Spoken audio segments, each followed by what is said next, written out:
só aqui ser bem rápido.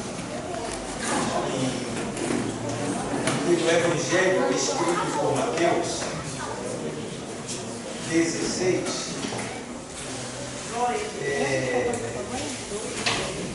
o texto sagrado diz assim, 16, e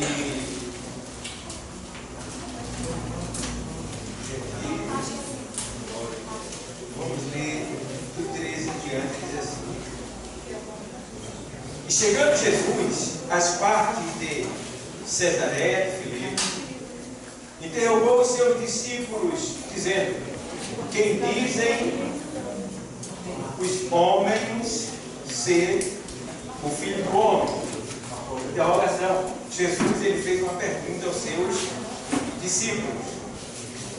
E eles disseram: uns João Batista, outros Elias, outros Jeremias ou um dos profetas. Disse-lhe ele: E vós, quem dizeis que eu sou? Depois eu li a sequência, mas até aqui a gente já viu uma pré-ocupação de Jesus quando estava em um corpo humano aqui na terra. Quando ele estava aqui entre nós, vivendo 100% homem. Ele estava preocupado com o que as pessoas diziam dele. Aí, nesta noite, a palavra também pergunta para você: o que é que as pessoas têm dito de você? O que é que as pessoas têm dito de você? Será que você é uma boa pessoa? Será que você é um bom testemunho de crente, de cristão? Será que você é um jovem exemplar, um crente exemplar, uma serva de Deus exemplar? Você já parou para pensar ou para se preocupar com essas ideias, com esses pensamentos ao teu respeito, né? Você já parou para pensar? Tem pessoas que dizem assim: estou nem aí para aquilo que os outros dizem, né? Mas Jesus, ele se preocupou com isso. Ele estava querendo saber o que era que estavam dizendo acerca dele.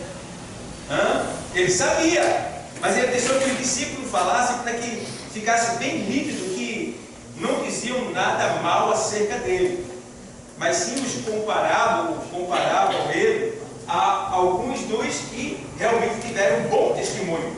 Então você é comparado ao quê? Ao quê? A um prostituto? A uma prostituta? A um ladrão? A um malfeitor? Você é comparado ao quê? A um namorador? A uma namoradeira? A um pornográfico? Ou a uma pornográfica? Você é comparado ao quê? A um servo de Deus? A um instrumento de Deus? O que as pessoas estão falando de você? O que as pessoas estão pensando de você? A gente precisa se preocupar com isso. Sabe por quê? Porque se a gente não se preocupar com isso, a gente vai estar relaxado na obra do Senhor. E o que acontece? Quando eu tenho um bom testemunho, eu dou força para o mundo espiritual trabalhar ao meu respeito. O mundo espiritual precisa do meu bom testemunho. Precisa da minha oração, precisa da minha obediência, precisa da minha reverência, precisa, né, do meu temor. O mundo espiritual precisa disso. E a gente vê que Daniel, ele se destacou. A gente vê que Sadraque, Mesaque e Abednego, eles se destacaram. E o mundo espiritual estava toda a mercê desses jovens, quando estavam na Babilônia, porque eles também estavam à mercê do mundo espiritual. Então havia uma ligação. E claro, quando você honra a Deus, com certeza Deus vai te honrar. Deus vai te honrar. Aleluia. Por quê? Qual era o porém aqui? Você vê que na sequência, mais embaixo, o Senhor pergunta: e o que vocês? O que dizem vocês ser o Filho do Homem? E eles disseram, como eles já disseram, né, que Pedro traz uma revelação de Deus, dizendo que ele é o Filho de Deus Altíssimo, o Cristo enviado. E o Senhor ali deixa bem claro que não foi ele quem falou isso, mas uma revelação que partiu de Deus para ele, para que ficasse bem claro que ali Jesus, sim, ele é o Filho de Deus. Agora o que eu acho importante é que o Senhor diz agora assim: eu quero dizer uma coisa para vocês. Essa pedra que você disse que eu sou, sobre esta pedra eu vou edificar a minha igreja.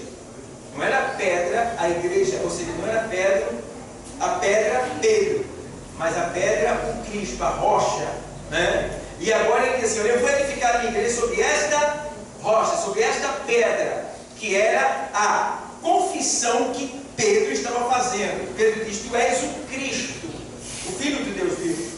Aí ele diz, e eu te digo que tu és Pedro, e sobre esta pedra, que pedra é? A pedra que Pedro disse que Jesus era, o Cristo, o Filho de Deus, a rocha que os edificadores rejeitaram. Ele é a pedra angular. E agora, ele está dizendo, é sobre esta pedra que tu falaste, sobre esta confissão, sobre esta revelação que meu Pai te deu, eu vou edificar a minha igreja. Aí ele faz assim, e as portas do inferno, as portas, está no plural, as portas do inferno, não prevalecerão contra ela, contra a minha igreja. O que é que Jesus está dizendo?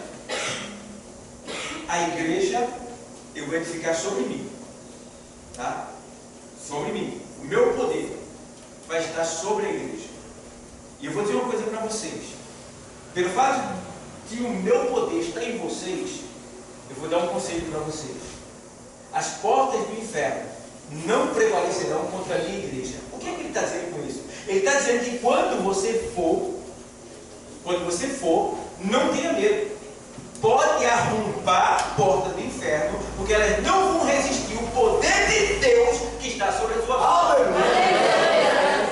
Glória a Deus. Então quando ele diz, olha, as portas do inferno, ele está falando portas no plural. Então existem muitas portas do inferno, muitas portas, que por trás dessas portas estão os mentirosos, portas que por trás dessas portas estão os prostitutos, portas que por trás dessas portas estão os drogados, os homossexuais, as lésbicas. Tem muitas pessoas que estão por trás dessas portas. Então, as pessoas que estão por trás dessas portas estão sob o domínio desta força espiritual maligna chamada Satanás, que elas estão indo contra Deus por trás dessas portas. Mas o Senhor disse para nós, vai e arromba a porta, porque quando você chegar lá, ela não vai prevalecer. Não vai prevalecer, ou seja, a porta não vai ficar de pé. Como é que a gente arromba a porta do inferno? As portas do inferno, como é?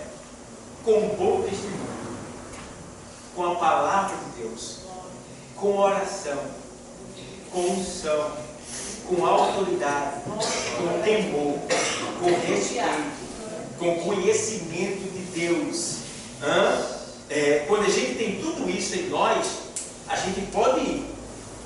Que as portas, ou seja, aquilo que impede das pessoas serem libertas, que é o pecado, a escravidão do pecado, será rompido, porque você tem um conhecimento da palavra. Esse conhecimento é que vai abrir os olhos dela para ela ver, para ele ver que ele está acorrentado no pecado. E é aí que a corrente começa a se partir, porque a palavra ela tem esse poder de partir, de separar, de cortar a pessoa do pecado. Olha a pessoa do pecado.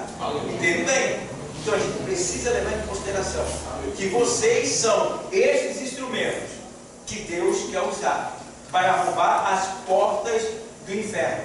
Não fique calado, não fique parado, avance, avance, seja ousado, vá para cima, não tenha medo. Quem tem que correr com você é o diabo, não é você que tem que correr dele.